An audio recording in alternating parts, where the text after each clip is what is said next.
So what we can do, we can either use fuzzing, and then at some point, once we realize that we don't get any new coverage by doing fuzzing, we can switch to this SMT solving of constraints, or we can use symbolic execution to see if we can, using an SMT solver, identify some inputs that would trigger this execution path we are not reaching with fuzzing. There are some branches that we are not exploring, and that's what we can use this constraint solving for, because it would help us generate the values that are necessary in order to analyze this execution path.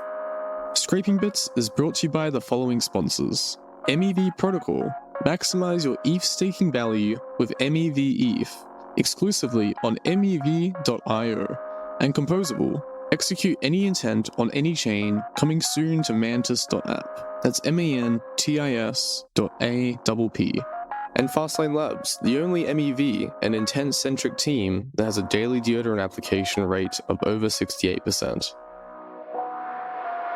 GM everyone, my name is DeGatchi, the host of Scraping Bits, and today I'm with Palina. How's it going? Hey, thank you so much for having me. I'm very excited to be here.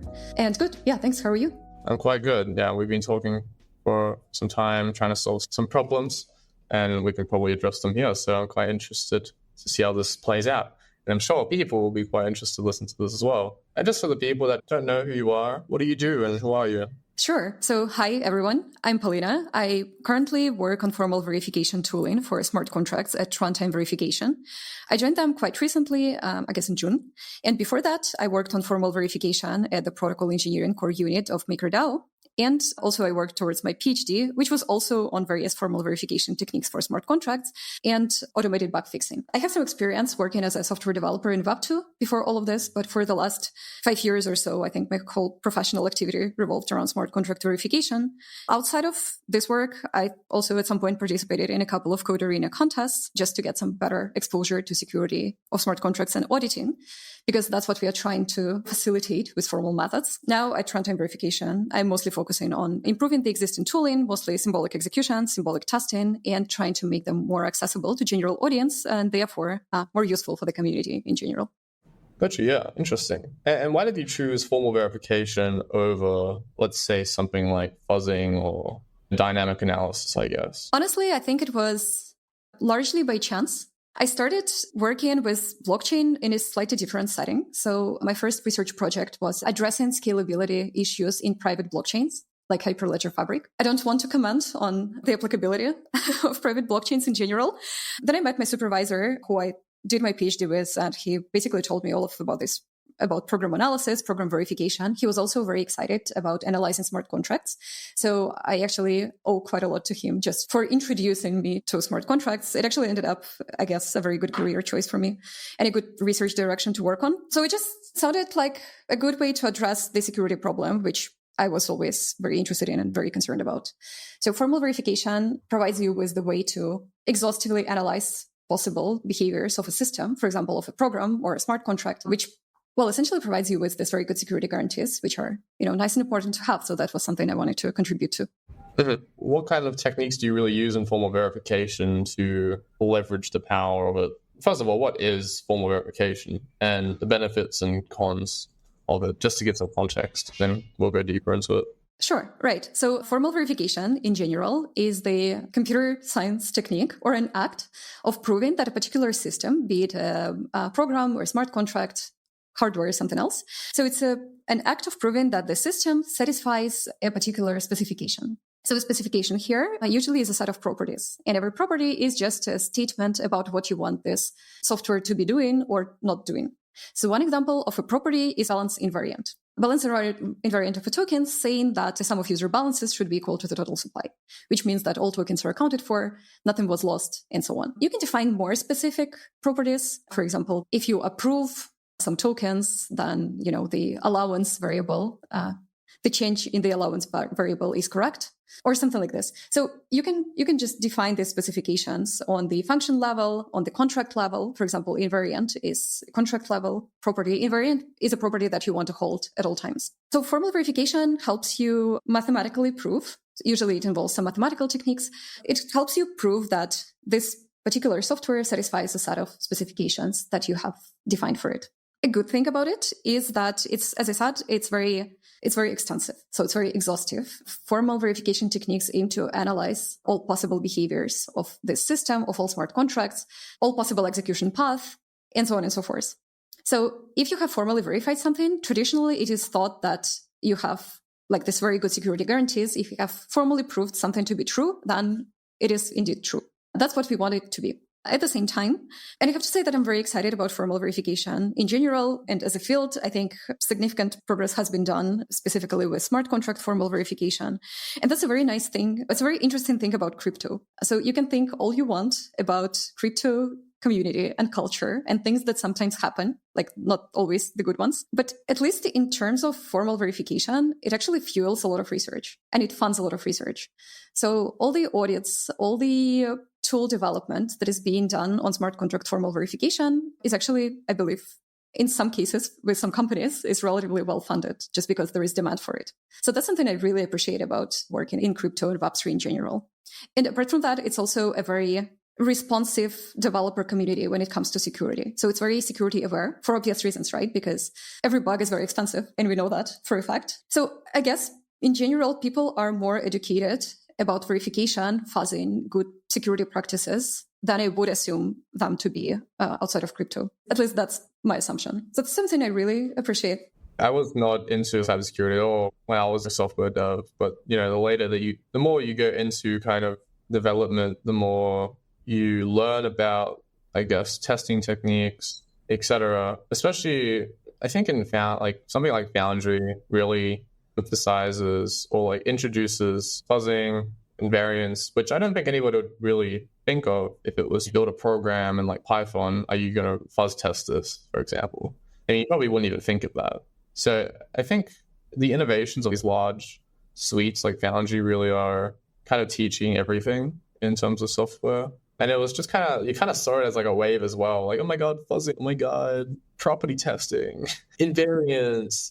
I mean, that's what I was like. I saw that kind of like thing pop up and I just thought, what is this?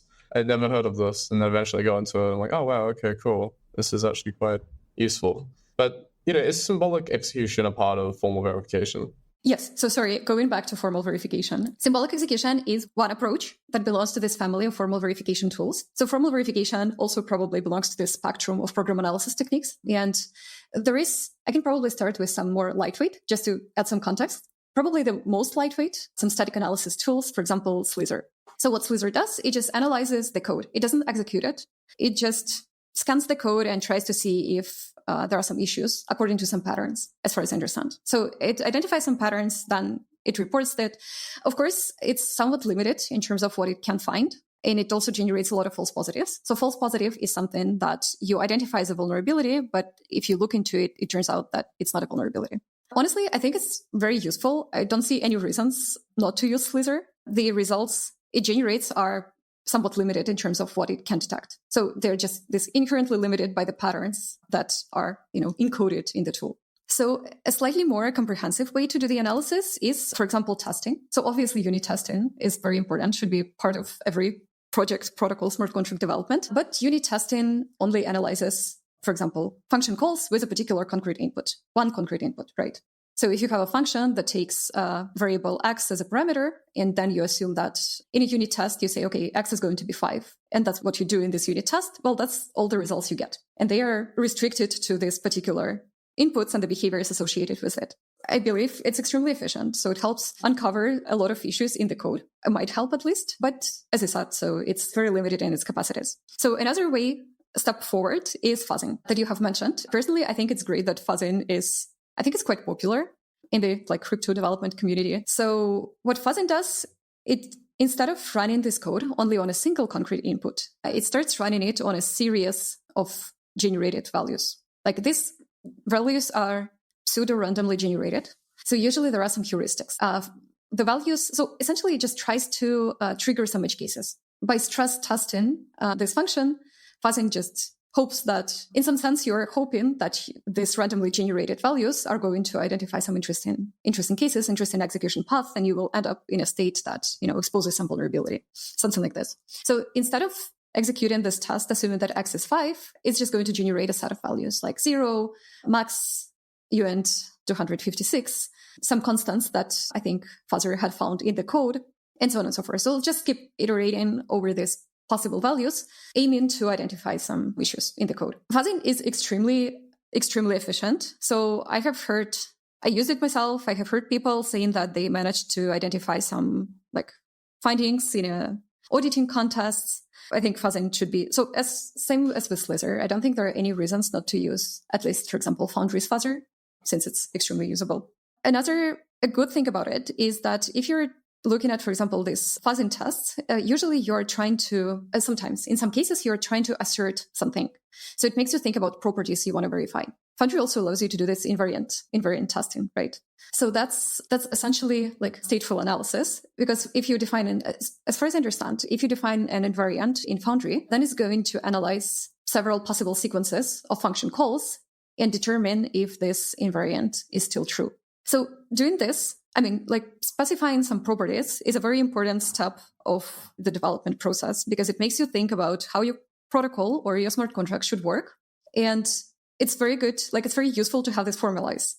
And once you have formalized it, sometimes you can determine yourself that the code actually doesn't match this specification that you wanted it to match. And so in general, it just makes you think about the system a bit more. So even if you don't do fuzzing after this, then I guess it's going to be useful. Anyway, if you do fuzzing, then of course, that's even better. It kind of sounds like symbolic execution fuzzing are kind of similar in a way. Is also a difference between the two in that sense. Right. So the problem with fuzzing is that there is a chance that you will not generate these values that are going to trigger some vulnerable behaviors that are nevertheless existing in the smart contract. With symbolic execution, that is addressed by the fact that in symbolic execution, instead of running a program with specific inputs, even if they're randomly generated, instead of doing this, symbolic execution runs a program with so-called symbolic inputs. What it means is that the input parameter x in the function that we were considering before, this x is assumed to have symbolic value, which means that it can take arbitrary values. Like whatever an unsigned integer can be in EVM, that's what this value can be. And since it can be anything, it means that every conditional statement, like the first conditional statement that contains this variable we're going to encounter, can be true and false. So for example, if there is an if x is less than 10, then since x can be anything, we think, okay, it can be less than 10, it can be more than 10. That's, let's analyze both execution path, both true branch and the false branch. So in this way, the goal of symbolic execution, in a sense, is to analyze all this possible execution path and determine if there is some bug there that, can occur in one of this execution path, like a failed assert, some vulnerability happening there, something like this. So we're going through every of this execution path kind of simultaneously and trying to see if there is some vulnerable state that we can end up in any of this execution path. Okay, yeah. And obviously you want to limit the possibilities as much as possible, otherwise it's just going to run forever and you won't find anything, I guess. If you have multiple parameters that are the maximum uint, so uint 256, so let's say you have 6 of them, or let's say like 4. I think that's a bit more realistic. But, you have all these possibilities of, combinations of, let's say, parameter 1, parameter 2, parameter 3, parameter 4. It's matching every single bit in every single parameter, and that's the complexity. So you want to obviously limit that as much as possible. Otherwise, you just have this massive time complexity problem of, okay, let's combine parameter 1 and 2, every bit to every bit, basically, or every word possible to every other word in parameter 2 possible. And then you have to do that again for each parameter. So there must be some ways to obviously limit this, and that's with like constraints, right? You gotta know what is actually possible, like the ranges of these parameters. Maybe they just don't have ranges. And, that comes to a point, for example, if there's no range specifically, maybe parameter 1 has to be less than parameter 2. And then it comes to a point where this is, very improbable to solve automatically. What would be some like approaches to getting to that point of, okay, parameter 1 is actually less than parameter 2, but it also uses a storage slot in, let's say, parameter 1 has to be less than parameter 2 plus storage slot.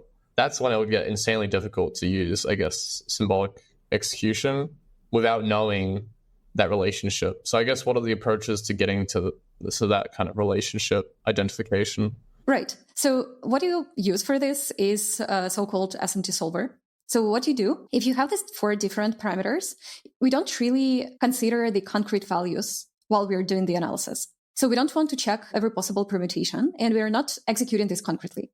So all the analysis is done statically. We don't really execute the code. We just, emulate it in a sense, like simulate it in a certain environment where we are tracking these constraints, right, that we encounter. So what we usually have, for example, if you have several variables defined, you assume that you assign symbolic values in a sense that, for example, you have two variables, x and y, and x is going to be alpha and y is going to be beta, for example. And then as you execute the code, you're just tracking the storage in memory in terms of these symbolic variables. For example, if you declare a variable c and you say c is equal to x, then you would also assume that c now became alpha. Then once you get to, for example, an assert statement, you want to check which is going to say, for example, c, which is now alpha, is not equal to 5 and y is not equal to 2, something like this. So the vulnerability is going to be a failed assert, right? So if this assert is failing, that's something that shouldn't happen. Of course, it's a toy example and it doesn't make a lot of sense, but just as an illustration. So when we do symbolic execution, we get to this assert statement and we translate it to a logical representation that we can reason about. So it becomes alpha not equal 5 and beta not equal 2, right? And we want to see under what conditions can this be violated. So we take this logical formula that we have generated and we send it to SMT solver. That is a piece of software, a very sophisticated one, really. So you can just treat it as a black box. What it does the actual solving. So it checks this formula, and based on the result of the analysis it performs, it's either going to tell us that there is no way this can become true. For example, if there are contradictory clauses. You cannot say, for example, alpha is not equal to 2, alpha is equal to 2 and alpha is equal to 5.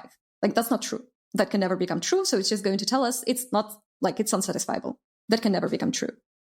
If it is satisfiable, as in the illustration we have been discussing, then it's going to tell us that this can become true, like the violation of this assert can happen, for example, if alpha is 5, right? Because it was not supposed to be equal to 5.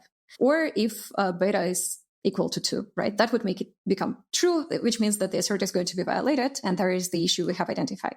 So in this sense, normally symbolic execution, at least in a way it is applied in smart contracts, is just usually used to identify this possible vulnerable states or just some scenarios where, for example, a particular exploit can happen or an assert can be violated. So a property can be violated. So instead of just tracking all these possible concrete values and all their possible permutations, we just add this abstraction over the variable, and then we just ask SMT solver to provide us with the values that this variable should take in order for a certain problem to happen. Interesting. Yeah. And I guess the limitations of obviously symbolic execution would be, path explosion. And I guess one of the real solutions to this to begin with, which I think obvious path explosion is a problem of complexity and all the options, right? So the obvious solution is simplify it as much as possible. The only way you can really simplify it is finding the specific path. Well, it depends on the context and what you're trying to do, of course. But let's say in terms of finding bugs, right? You want to find the path that actually can potentially have the bug. Because sure, you can have all these potential paths. Some of them will be redundant, but you're just executing on this. And then you just have, all these, you're just wasting computational power on them. Then you actually move on to the ones that have the bugs later on after, let's say, you might have done like a week of just fuzzing or whatever, or anything of just like running it, right?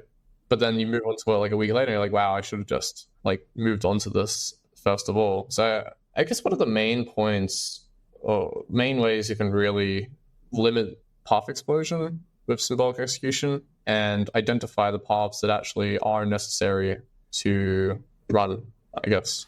Exactly. That's one of the ways to do this. So that is especially applicable if you're, for example, doing some vulnerability detection. So if you're looking for, I think it's called leaking ether in one of the papers that I've read on this topic. So for example, you're wondering if the contract just gives away ether to random users. So if you're looking into this, if you're trying to detect this vulnerability, then it only makes sense to analyze paths that include a call, right? Everything else doesn't really matter that much. It's a bit more complicated if we're trying to, prove functional correctness of some smart contract that belongs to a DeFi protocol, because it might be hard to design what branches we should be ignoring, like what execution path we should be ignoring without compromising the completeness of this analysis. But in general, that's definitely one of the approaches. One other is there is a set of optimizations you can do on the SMT solver related aspect. For example, so SMT solver in general generates a large part of the scalability issues. In addition to state explosion, which you're absolutely right about, in addition to this state explosion problem, other scalability issues are just produced by the fact that these formulas that you're sending to the SMT solver actually might get quite complex and very large. And they might include a lot of things. For example, especially in smart contracts, if you are reading value from a storage and the location is symbolic, then you will have this catch-up value of this storage slot and index you're reading. And that's something you just carry with yourself in all these formulas that are sent into the SMT solver. And if you have a lot of conditionals, if you're asserting a lot of things at the same time, and so on and so forth. So they get complicated, they get hard to reason about. So the SMT solver might either get stuck or timeout, or something else might be happening. So that's also another problem with these formal verification tools. So there are ways to help an SMT solver. One thing that I think is being used in some of the existing tooling, you can just filter this query you are sending to the SMT solver a bit. So there is a good chance that some parts of this logical formula are irrelevant to what you're checking.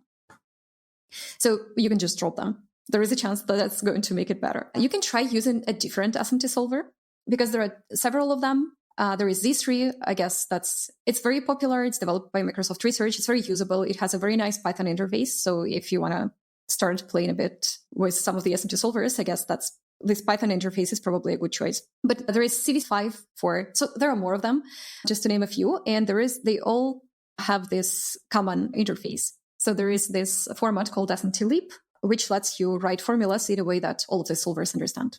Like not all of them, but a lot of them. So you can try using them interchangeably and see if one of them actually performs better.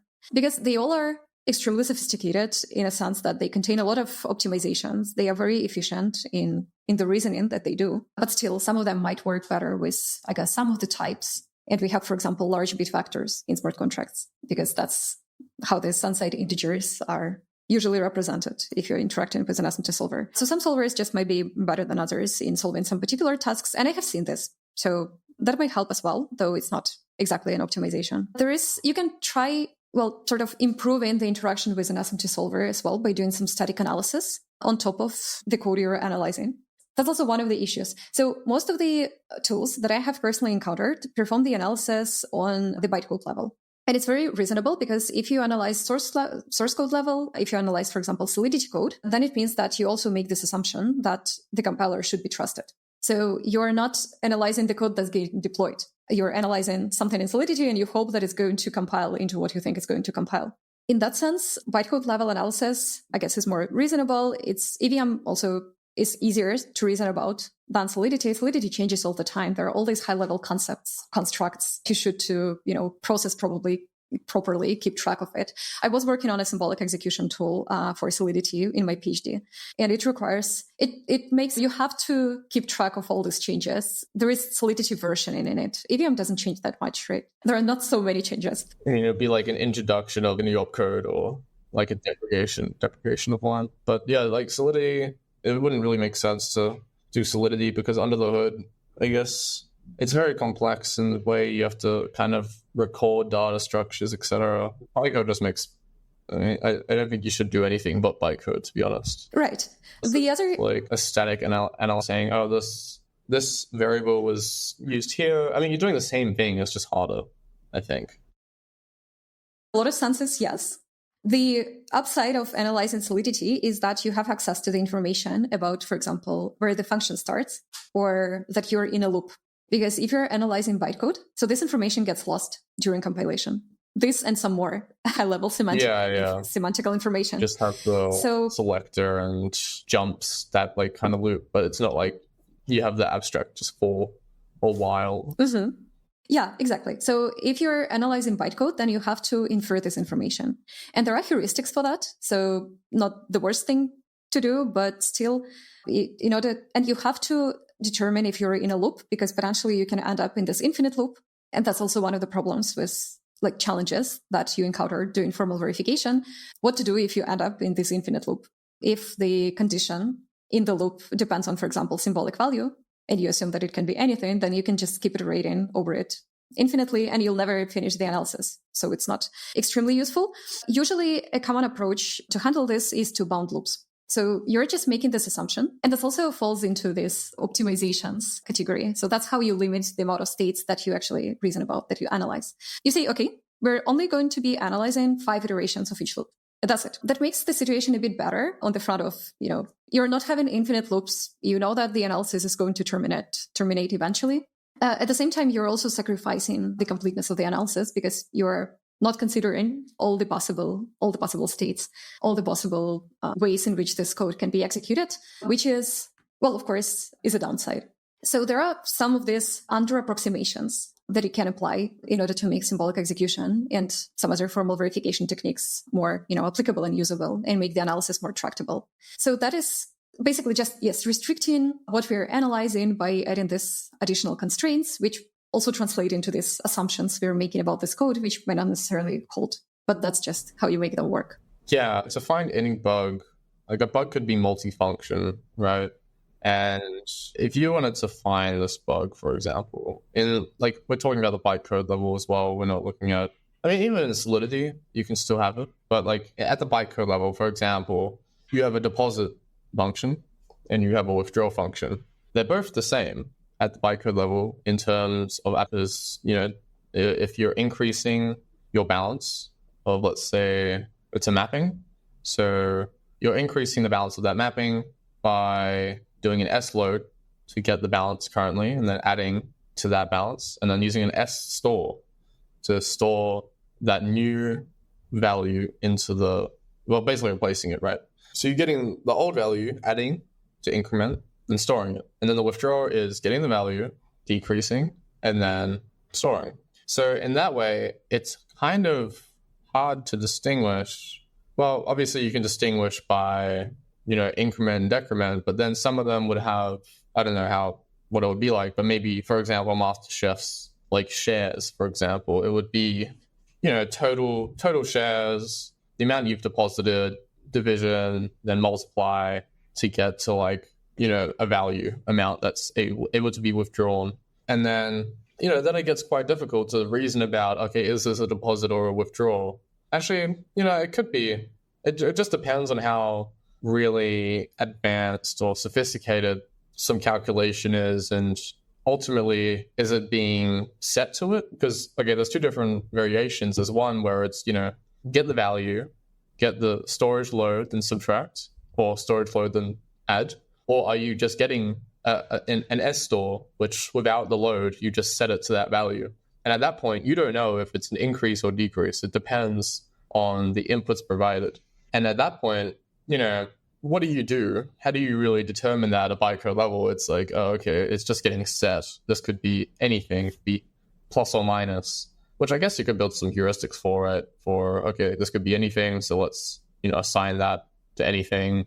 For something that increases or decreases, you got to set that to a positive or minus, so it's very limited. But the one where it's just an S store, and I can modify it directly, well, it could be either positive or minus. So I guess there is that kind of way determining that kind of stuff.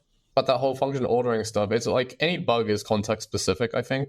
For example, the cream, I guess the cream finance bug was context specific in terms of, it used balance of, or total supply, balance of, something like that, I can't remember. But it determined on, context. And if there was a certain amount of tokens in it, then there was a new context.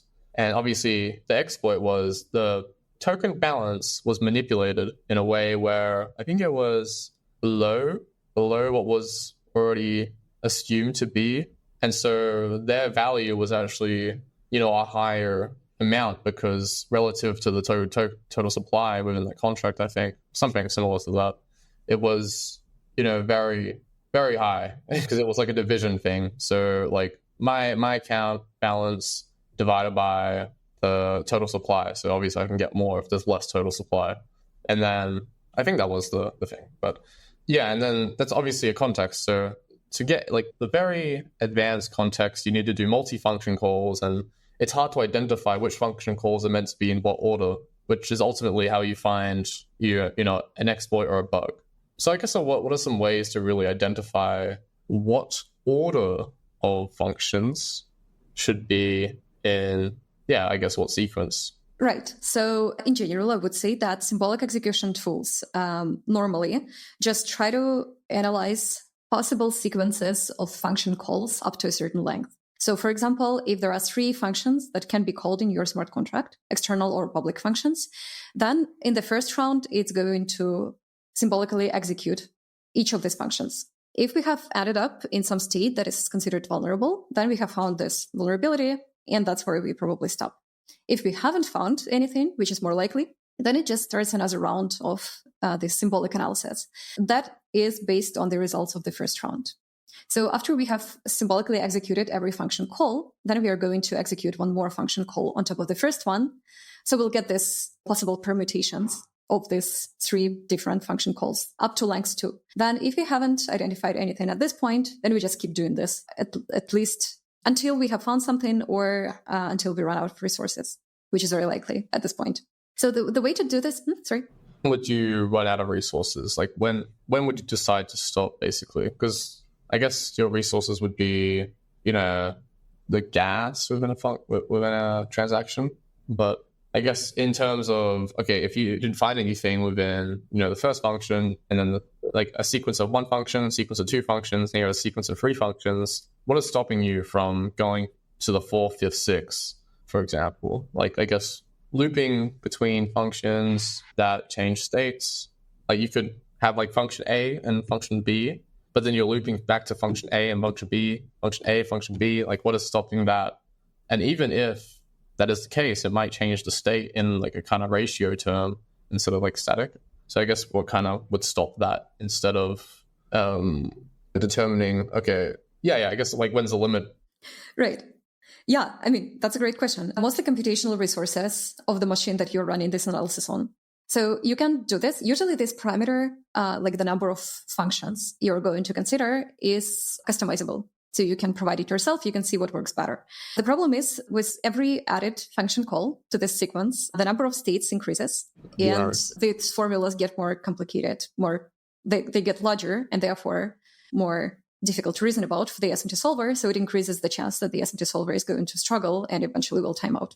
So you will not necessarily get the results you're expecting from analyzing, for example, sequences of 6 function calls, especially if there are a lot of them. So you have to analyze a lot of these different permutations. As for how do we decide which functions we should be considering first, I guess so we can also rely on some heuristics here. For example, the one that you have been mentioning about, we can focus on functions that are more interesting for us, which, for example, modify some variables that are related to potential exploit or that transfer tokens, something like this. I think a while ago, I saw a paper that was suggesting to infer the relationship between functions in terms of their order.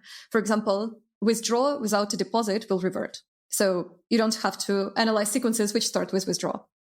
If this call just reverts, let's not consider this. But then also, how do you determine whether it is a withdrawal or a deposit at the bytecode level? Because obviously you just have the selectors and, the name can be anything, really. You could just be the letter A and that's your withdrawal.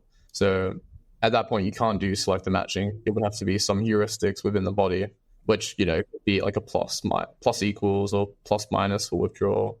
But again, it could also be just the setter. So call data equals, value. I think in this paper and in general, that's a common approach to do this. I think they have relied on some data analysis techniques. So you can you can statically analyze the code and then you see, I'm not sure, I have a feeling that it was on the source level, but I'm not sure about this. So basically, if you just see that this requires statement is, for example, cannot be satisfied if you are starting with this function, then I guess you can just use this information. You can also determine it's using symbolic execution because whenever you encounter, there are different strategies for it. You can either collect all the constraints that you encounter in the execution path and then send it to the SMT solver, or you can, at every conditional statement that you encounter, like an if statement or for loop, every iteration of it, and so on, every time you encounter a condition, you send it to the SMT solver and then you check if it's feasible. So what you can do, you just start analyzing this function, you send this to the SMT solver, it hits on SAT, there you go.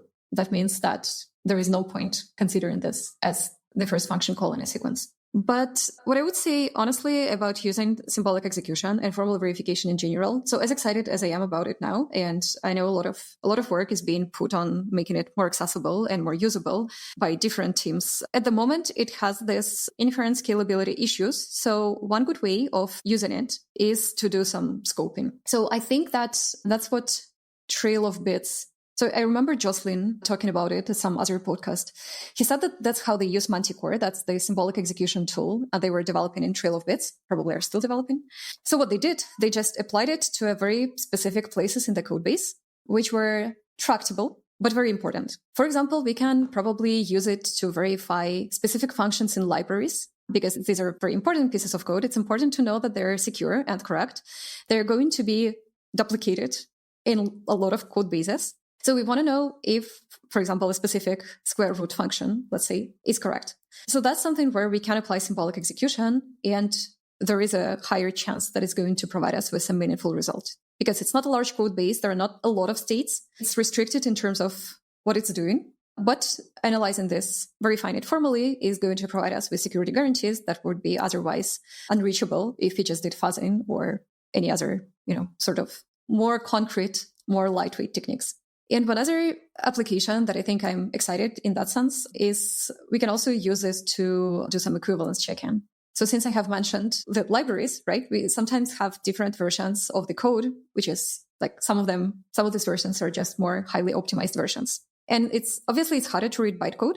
And that's how very optimized code usually looks like. So the thing we can do, we can use symbolic execution to assert and verify that the results of the function that we understand, that, for example, is written in Solidity, but it's less optimized, that the results are the same if we are running this highly optimized version.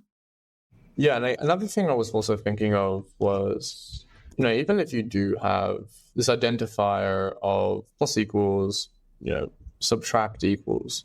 So, the sload add store, sload subtract store. Then you also have this possibility of, you need a plus equals and a negative equals to set up another kind of state that requires a plus equal. Well, that allows you to withdraw, if that makes any sense. So, for example, if you have a good example is Cream again, where, you have this token that allows you to basically enter into another token. So you need to plus equals and then you need to get the token, so increment, and then it actually leaves your wallet, so decrements, to get another token. And then that token sets you up for another token, which eventually gets you to the point where you can manipulate the core total supply to withdraw everything. So maybe I'm overthinking it, but it gets there is that also possibility, which is, quite common as well. These big exploits is, you get another token, then you actually use that token to set up something else, but it decrements the previous one. And maybe that at that point, if you're looking for just an increase in value, then I don't know. Yeah, this is quite hard to kind of think about this and then also speak about it. Yeah, I know.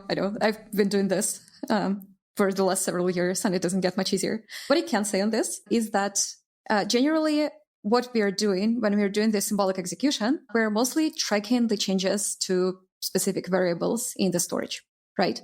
For example, you have some storage, you have some symbolic variables. If you're adding this symbolic value to some storage slot, that's what you're recording in this mapping that you have defined.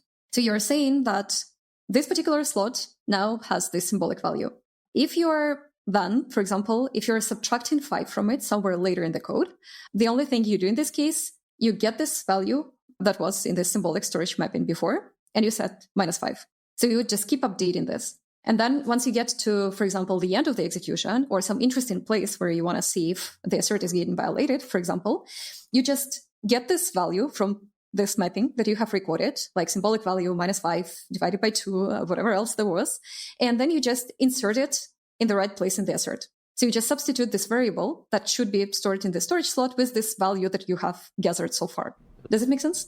You basically have a value and then put it in, you check the output of it, and then you just replace the asserts. Wouldn't that be more like concolic execution though, instead of symbolic? Oh, so concolic execution essentially is the combination of, well, concrete and symbolic. I think it's similar. Well, yeah, I guess that's quite obvious. I guess it's similar to what I think is being referred to as hybrid fuzzing. Oh, is that like an intertwinable, like interexchangeable kind of word, like hybrid and concolic? Honestly, I've been using them interchangeably. I'm sure there are cases where they both mean the same thing. Maybe there are some other concolic techniques that I'm not aware of. There is a chance that that's true, but in a lot of cases, they refer to very similar things. Oh, okay. That's super not right. I've been thinking there are two different things this entire time.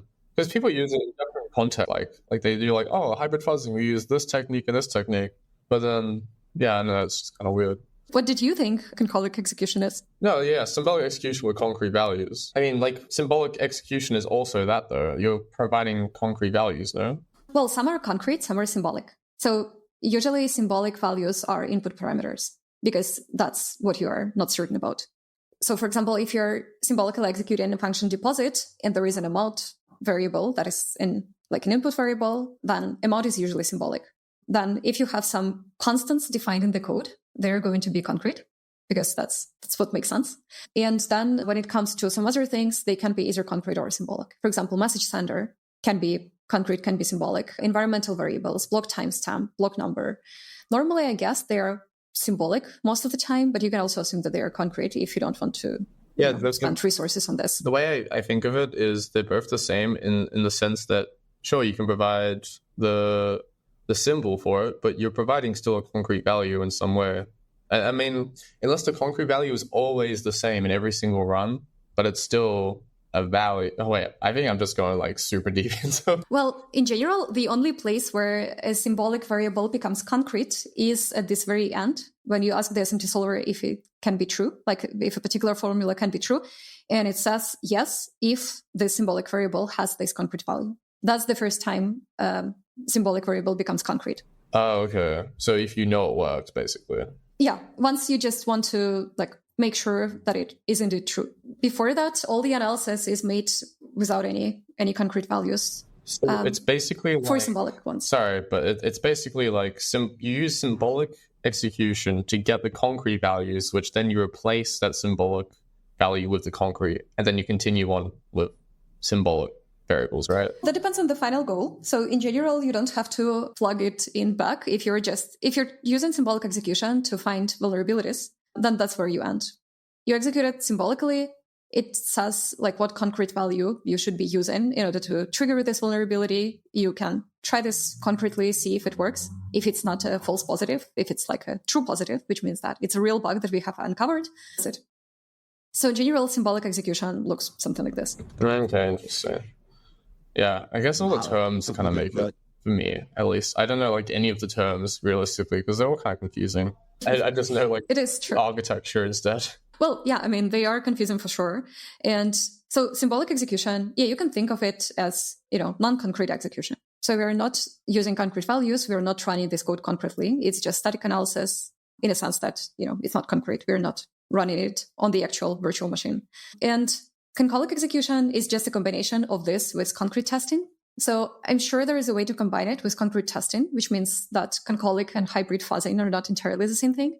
But I haven't really encountered those. So I guess it's safe to assume that, we can view hybrid fuzzing as one side of this. So what hybrid fuzzing, and that's actually something I'm extremely excited about because I think it should improve the performance of both symbolic execution and fuzzing as well. So what we can do, we can either use fuzzing, and then at some point, once we realize that we don't get any new coverage, by doing fuzzing, we can switch to this SMT solving of constraints, or we can use symbolic execution to see if we can, using an SMT solver, identify some inputs that would trigger this execution path we are not reaching with fuzzing. So fuzzing is way more performant. So we are taking advantage of this performance until we find that we don't get complete coverage. There are some branches that we're not exploring, and that's what we can use this constraint solving for, because it would help us generate the values that are necessary in order to analyze this execution path.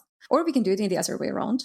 So we can symbolically execute the code, but there are some things that symbolic execution tools and SMT solvers in particular struggle with quite a lot. For example, hashing. And once we get to this point, for example, some constraint involving hashes or just some very complicated constraint, that we can't get through using the SMT solver, then we can try to fuzz through it just by, using these concrete values that we can generate and see if that's going to help. So that's better than not being able to proceed. Interesting. I am aware of some hybrid fuzzers for smart contracts. I have seen some papers, but I'm not sure if they are open source. And, we mentioned generating secure contracts as well in kind of program synthesis. So kind of what is that? Right. So that is, I think, an adjacent field to program verification. There are different sides to program synthesis. So one way to approach it that I have seen is the generation of contracts that are secure by design. I have seen a couple of papers that, for example, suggest that you can define a state machine model of a smart contract, and then you can theoretically or practically to some extent, you can have a tool that is going to generate the code. It would follow this state machine that you have developed, but it also would make sure that it doesn't introduce vulnerabilities using particular techniques. Forward engineering versus, I guess, reverse engineering for the bug finding. Pretty much. Yeah. So I'm not sure how far ahead are we in doing this, but in general, I guess that would be something that would be very, very nice and very interesting to have, to be honest. I'm very interested in this program synthesis problem in general. Yeah. It's super interesting. And it all combines into the same thing of everything kind of uses each other. And none of them are super easy to even, I guess, get right. It's all a bunch of trade-offs. What do you get from doing this technique over another one? And then can you combine all these techniques to kind of get the benefits of them all? Really quite difficult unless you don't understand the complexity of it until you get deep into the weeds, is what I found out. Yeah, I think so.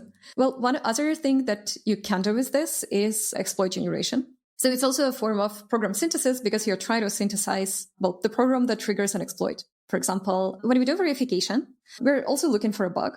And then in order to exploit it, we additionally need to, for example, synthesize a smart contract that is going to perform this. So that also belongs to this pretty much the same problem of program synthesis. We need to basically automatically generate a compilable contract that is going to contain all the things that should be there in a contract so that you can compile and deploy it. And it also should be calling these functions of a vulnerable contract in a way that does trigger the exploit. That is quite challenging. So one reason for that is that you should do bug finding first in order to be able to generate this exploit. And then you also have to synthesize this attack contract on top of this. But I have seen some work on this. And yeah, that's something I'm also quite excited about. Yeah, I think it's super cool that you could just generate a path. I think all the tools now is really just identifying paths with no generation. So it'd be like, oh yeah, this is vulnerable here. That's it. And then there's nothing else. It just tells you where it is. But I think the formulation of contracts, to actually prove that it works is probably the coolest thing. Because it kind of feels like it's semi-automatic at that point. If you just find it, you're not doing anything with it, then what's the point of it then? Yeah, that's true. Plus, it's also an automatically generated proof of concept, which I think would work too. And, if you're doing bug bounties, that's all they care about. If you can't prove it to the point where they can execute it, then you're not getting paid. That's the real kicker. And when, white hats come across a bug, they have to explain it. If you don't have something that's undeniably true, which is, okay, I can execute this. And you can do this with a simulation as well. If you just do if call to an RPC and you put in this contract and execute it, then it's a provable concept that they can just do one line command or just type in a sentence, and it shows you the amount in, amount out, the money that is involved. And when you can provide that, it's undeniably true, and you will get paid. Or they have this threat of losing money, and I'm sure they would rather just pay you to not lose that money. Yeah, 100% agree. Plus, if you're using something like formal verification tools, then there is always a chance that what you're getting is a false positive, because using them efficiently does require a bit of over-approximation. So we might not, for example, especially when dealing with, let's say, hashes, which are hard to reason about. Hashes are a nightmare. Precisely. What you can do, you can just, over-approximate it. You say, I don't care how exactly that works. I'm just assuming that I'm getting some value out of it, and that different inputs produce different outputs. And that's how you get away with hashes in your smart contract. But what it means, and I personally got this once, I think I have found a false positive in the smart contract. It was like a hash collision problem, which was reported but wasn't there. And that was exactly because of this over-approximation that was happening there. So if you generate and exploit automatically, then it also helps you figure out if that's a false positive or if it's worth reporting. Yeah, in order to do a forward engineering thing that's secure, you would need to know where the bug is. So I think the generation of a contract is actually much harder than a generation of an exploit, because the generation of the contract requires the exploit to know what to avoid. Yeah, of course. Yeah. Yeah, I mean, in general, if you're generating an exploit, then what you have to do, you just have to call vulnerable smart contract, right? If you're generating a contract, that should be correct by design from some representation. And you also want it, as you said, to be very secure and very correct and implement all security practices and avoid all possible issues. Then, yeah, of course, that's substantially more work. Yeah, because you have to prove that it's actually an exploit. And then it would be an extra introduction of code, because you would say, okay, what conditions weren't met? Why was I able to enter this function? And then you would just add a conditional to kind of counter that. But of course, there needs to be some reasoning behind it. Otherwise, it's just going to ruin the whole kind of workflow. You might brick the system. Yeah, it's a whole interesting field. You can spend your whole career on this stuff as well. And I think it's important to recognize like AI as well. I think AI will definitely take over this in due time, but that's personally why I'm terrified of like doing this. At least, I got to try and finish it before AI takes over, because it's inevitable. Like an AI is able to think in different dimensions to us, and our programs are only limited to our interpretation of, okay, what's a heuristic? What's a possibility here? What dimensions are involved? Whereas an AI can learn all that stuff. They can think in insane dimensions and reason about them all, pattern matching, etc. So it's just a matter of time. But obviously, I don't know AI, and to learn AI takes years, right? To kind of get to that point of building a model. Is this model even good? First of all, do you have the data? So I don't know, I guess building something heuristically that actually works in some regards would be great to train that model. So I guess it's a good pathway, a good stepping stone in some sense. Yeah, I agree. With regards to AI, well, I would say that I think we're safe for a couple of years at least. From my experience with it, I would say that, as I said, AI is definitely probably unbeatable in pattern matching. For example, when it comes to just finding these common security vulnerabilities in smart contracts. So that's definitely something we can offload, that's for sure.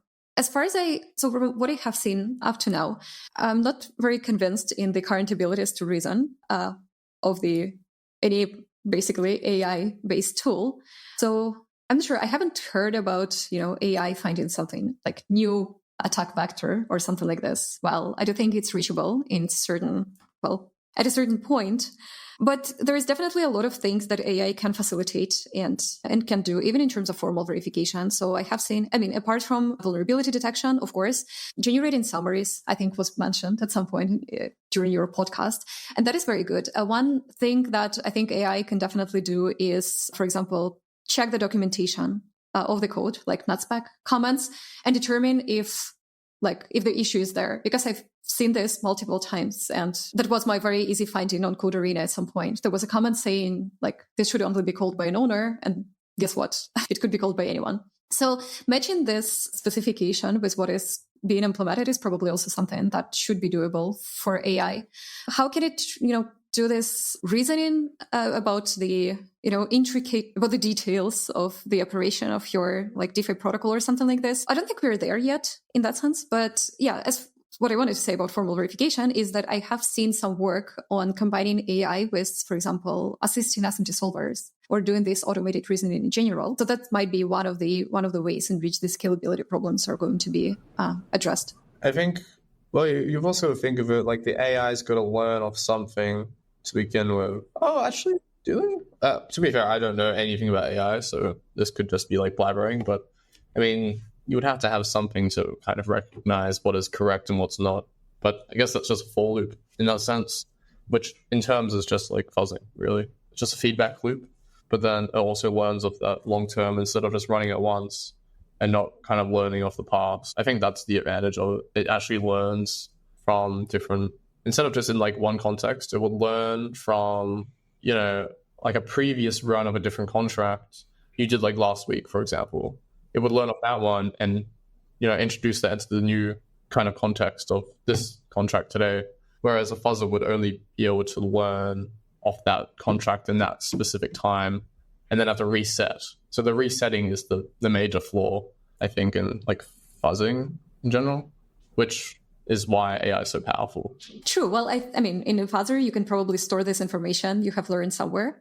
like this corpus that you have generated, but whether it's being done, I'm not sure. But yes, I do agree with you. I think you're right when you say that it has to learn from something.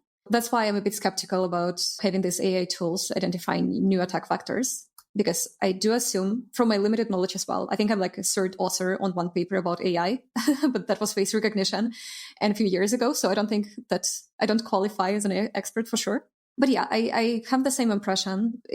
The question is whether AI, I guess, is going to be like powerful enough to just use this information that it had learned about previous smart contract hacks in order to identify new ones, or it should be like a very well-formulated problem that is going to be, solvable in this way without this very detailed execution, let's say. Yeah, I guess it comes down to, does this path make money or get you one step closer to making money? I guess it's really just like the heuristic thing as well.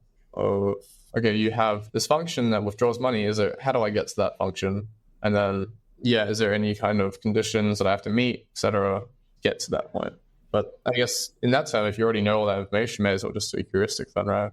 I guess that is true, but I'm not sure how far. I'm actually wondering how far you can get at the moment by just defining the problem like this. Yeah. I mean, obviously we haven't seen it yet, but... Well, maybe we just don't know that we've seen it yet. But as for this problem being formulated in a good way, I guess that's a common... So if you're talking about exploit generation or vulnerability detection, it always boils down to how you define the specifications you're checking. Because whether you do fuzzing and symbolic execution, and honestly, I think that there is some like educational work we have to do on this front. And me personally, I should also improve. All this analysis, like program analysis, is going to be as good as the specifications are. If you're verifying the wrong thing, then it doesn't really matter that much. So that's something I actually would like to contribute to. I think there are some like sets of properties. The reusable ones, I think we have some at runtime verification. Trail of Bits also had, I think, released a good set of properties, predefined ones for some ERC20, some other tokens, and I think some mathematical library. So in general, that's very good. I value that a lot. I think it's a good contribution to the community. But in general, I think as all these tools develop, which is what our team and a lot of other teams are focusing on, we should also be aiming towards having, better specifications that make the analysis reasonable. And that would also help if we are using AI tools, because I'm pretty sure that we also have to formulate it properly there as well. Yeah. It all comes down to how well can you specify or define, constraints, possibilities, what determines a possibility and a pathway, to get to a certain point. So it's really limited to your understanding, actually. But, an AI can learn over time better than like a human can in that terms, I think. But I think it would be interesting to see how it all plays out. I'm personally terrified of losing my job, so it's only a matter of time. Yeah. Well, yeah, I guess we'll see. I'm relatively excited for good things that can do for me and for verification in general, bug finding as well. But yeah, I guess we should be safe for some time at least. So let's make a good use of this time. Yeah, make your money now before you get poor. But yeah, I think this marks the end of this podcast. I would like to thank you for coming on, Palina. Yeah, thank you. Quite good to talk about this stuff. Not many people are out there that are doing the things we're doing. And so it's great to finally have a good discussion about all these topics. And I'm sure in the future we'll have another one to kind of expand after we've upgraded a bit. Yeah, sure. I would love to do this again. Thank you very much for having me. Yeah, I had a great conversation with you. Okay, thanks. Likewise. And for anyone listening, if you would like to jump on or suggest someone to jump on the podcast, just DM me at scrapingbits on Twitter or email me at scrapingbits@gmail.com. I'll get back to you. Otherwise, thank you so much, Palina, for coming on. And I'll see you all in the next episode. Thank you very much, too.